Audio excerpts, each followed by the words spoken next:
Ce que propose LFI, c'est un système soviétique. Alors, est-ce que ça n'a vraiment rien à voir? On est allé regarder dans le détail ce que proposaient les Insoumis en novembre dernier. Regardez.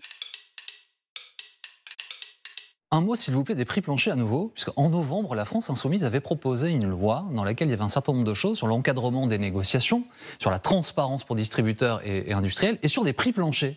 Et à l'époque, M. Fesneau avait jugé le texte démagogique, et l'ensemble des députés de la majorité et LR avaient voté contre. Est-ce que c'est pas un peu une ironie ? Pas du tout.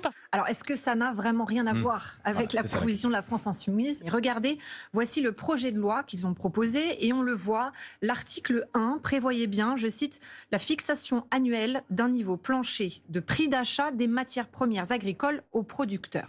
Alors, ce texte a été rejeté par 168 voix contre 162, notamment à cause de la majorité présidentielle.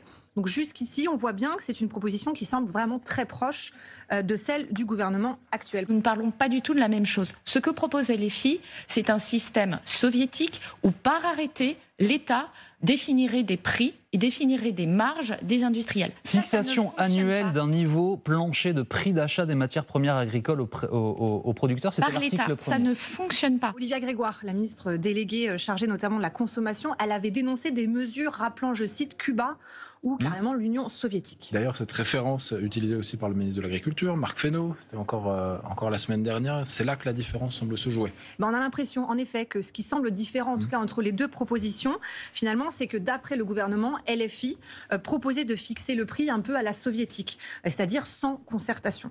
Alors, j'ai interrogé un spécialiste des questions agricoles qui a regardé lui aussi en détail cette proposition de loi de la France Insoumise. Et pour lui, là encore, vous allez l'entendre, la façon de fixer ce prix plancher, eh bien, elle ne semblait pas très différente de ce que propose aujourd'hui le gouvernement. On l'écoute. Il est bien précisé dans la proposition de loi que ce prix plancher résulterait d'une négociation menée par les interprofessions. Ce n'est pas l'État qui devait s'engager à déterminer le prix de référence, c'est bien la résultante d'une négociation interprofessionnelle. Donc c'est quand même quelque chose de très décentralisé, contrairement à ce qu'on a pu avancer. Donc si je résume, on est bien sur la même proposition des prix fixés et non pas par l'État uniquement, mais qui serait le résultat de discussions interprofessionnelles. Il faut absolument garantir un revenu équitable aux producteurs.